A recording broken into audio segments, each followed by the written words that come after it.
Hey everyone, it's Sam again, and I'm doing my second presentation on The Growth and Period of Capitalism by Fred Magdoff and John Foster.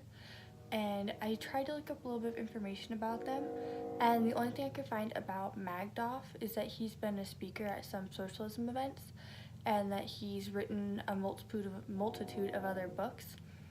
But for Foster, I found that he's a professor and he's also written books.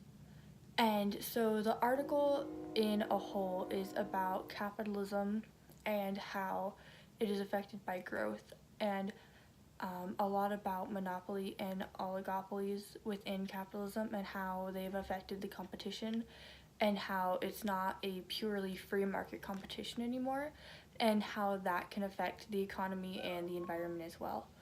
And so, to introduce the article, they started talking about capitalism and how it's so extremely integrated into society and into our everyday lives, and that we unconsciously learn that greed, exploitation of laborers, and competition are not only acceptable, but that they're just normal parts of society that are good for us.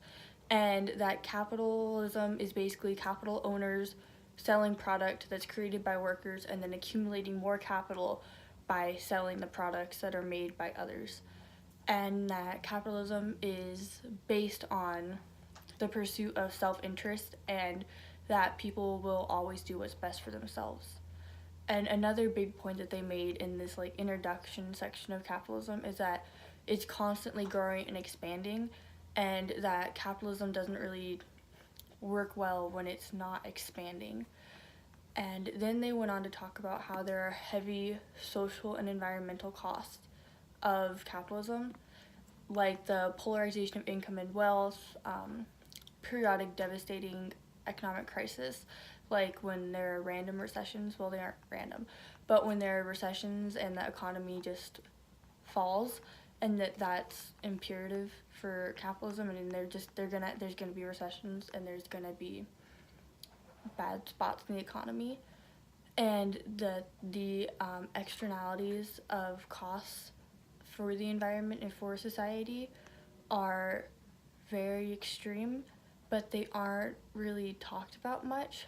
They're just treated as side effects, and they are basically acted like we can internalize them. And so pollution, disparities of wealth, significant unemployment periods, unmet basic needs for a lot of people and members of society are just treated as side effects of capitalism, and they aren't treated like problems. And they said that this is because capitalism is very unplanned and is very anarchical, and so there's not really any way that you can know what's going to happen and plan what the economy is going to do, because everything is so random. And they then went on to talk about the market and how, well, the authors took the first commandment and changed it to thou shalt have no other gods before the accumulation of capital.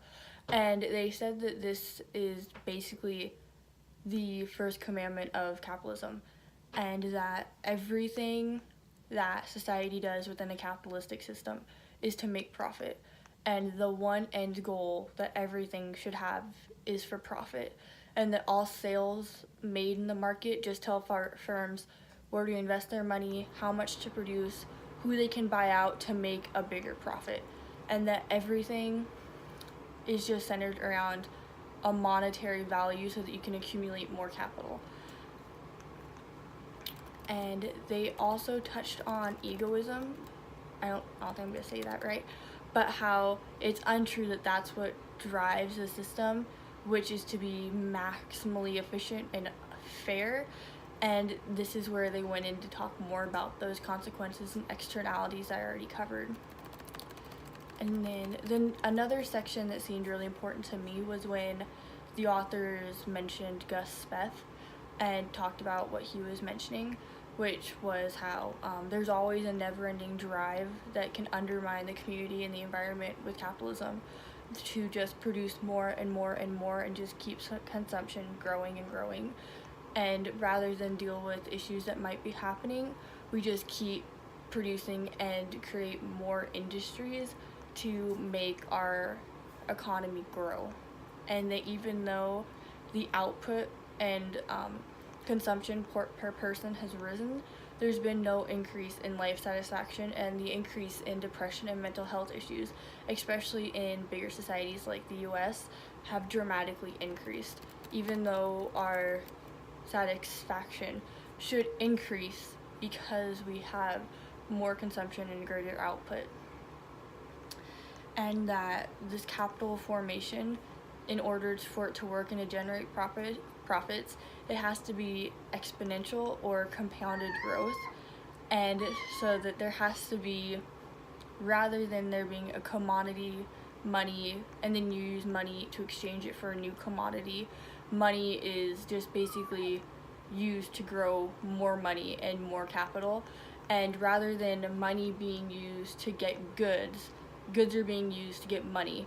And nothing is ever enough. There's never enough profit to satisfy people.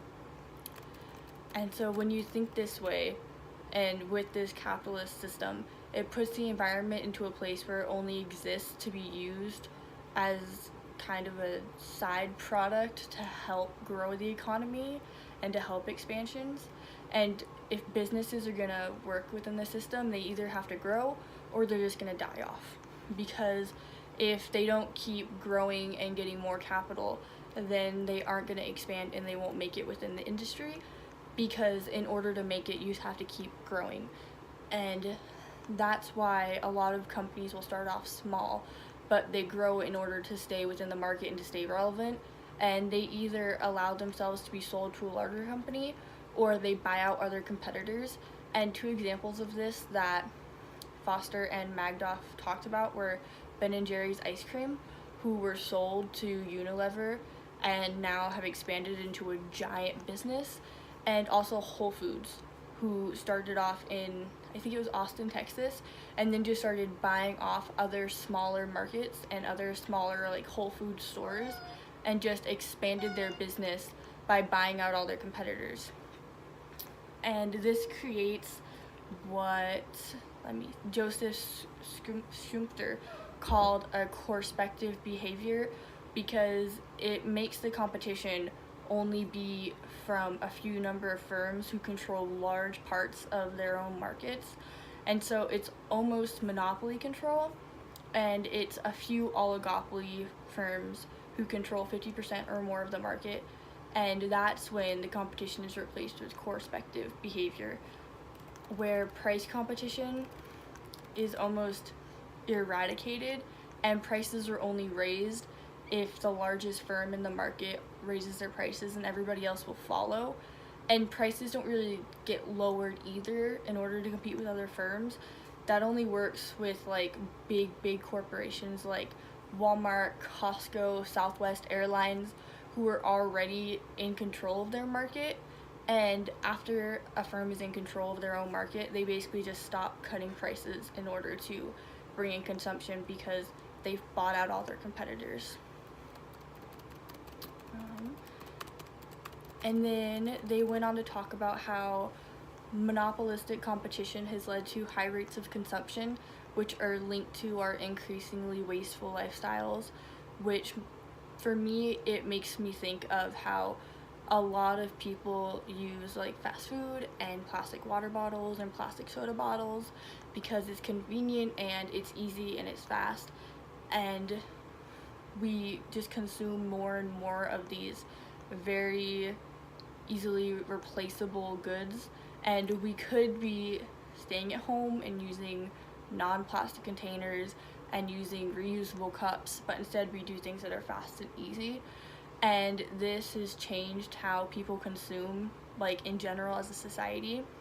And people often don't think of how our resources and our environment can be affected by how we use just everyday items and how we live our everyday lives. And this greatly impacts the environment and has a lot of ecological impacts. And the authors phrased it as basically having increased like a slow motion explosion.